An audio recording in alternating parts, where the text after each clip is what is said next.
નમસ્તે દોસ્તો, કેમ છો? બધા મજામાં છો? દોસ્તો, આજે એક વાત કરવા માંગુ છું મેં. એક બધાનો જ પ્રશ્ન હોય છે કે વ્યક્તિનું જીવન સુવિધામય, સગવડવાળું અને એકદમ હુષ્ટપુષ્ટ, તંદુરસ્ત અને સારી રીતના જીવી શકે એ રીતના વ્યક્તિ હંમેશા વિચારતો હોય છે. એના ડ્રીમ્સ હોય છે. પ્રથમ તો એનું સારામાં સારું એજ્યુકેશન મળે, ત્યાર પછી સારામાં સારું આરોગ્ય મળે અને ત્યાર પછી સારામાં સારું એ કમાઈ શકે. ઉદ્યોગો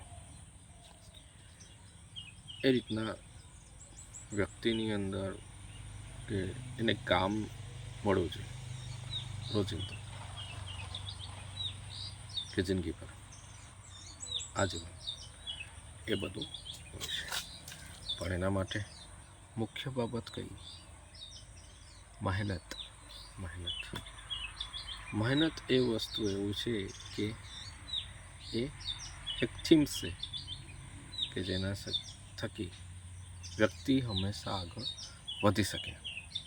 પણ એણે પારખવાનું પણ, વિચારવાનું પણ એ રહ્યું કે એણે હંમેશા શું કરવું જોઈએ કે પોતાની આવડત, કૌશલ્યતા, પોતાની અંદર જે ખૂબી છે, પ્રતિભા છે, એને સમજવું જોઈએ કે ઓળખવું જોઈએ એ પોતે શું કરી શકે એવું છે અને એનાથી એને ખરેખર આનંદ આવશે કે નહીં આવશે એ વસ્તુ મહત્ત્વનું છે.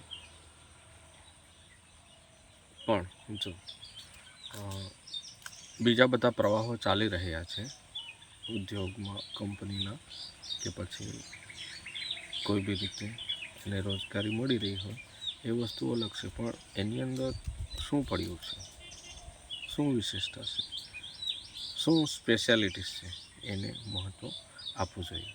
જો એને આપણે મહત્ત્વ આપીશું અને એને આપણે ખૂબ સારી રીતના આયોજનબદ્ધ કામ કરીશું તો જીવનની અંદર પોતાને હૃદયને ઠાઠસ લાગશે અને સુકૂન મળશે, આનંદ મળશે કે ચાલો મેં કાર્ય જે કરી રહ્યું છું એનાથી ખૂબ એની અંદર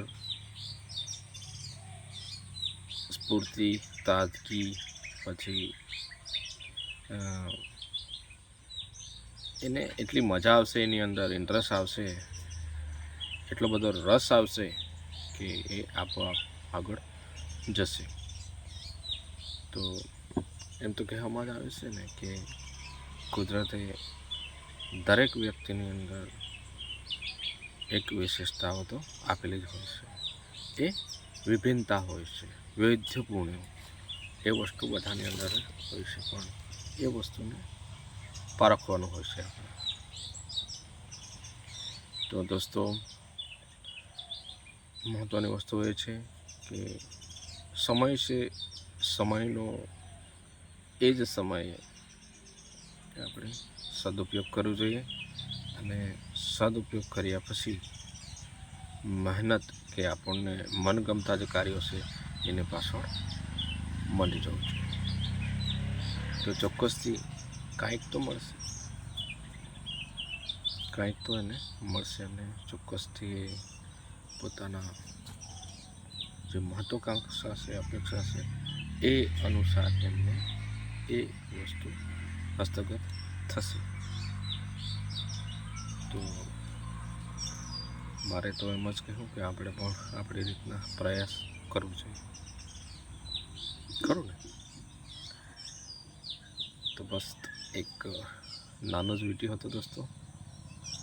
જરૂરથી તમને ગમે તો લાઈક, સબસ્ક્રાઈબ અને શેર કરજો. Thank you.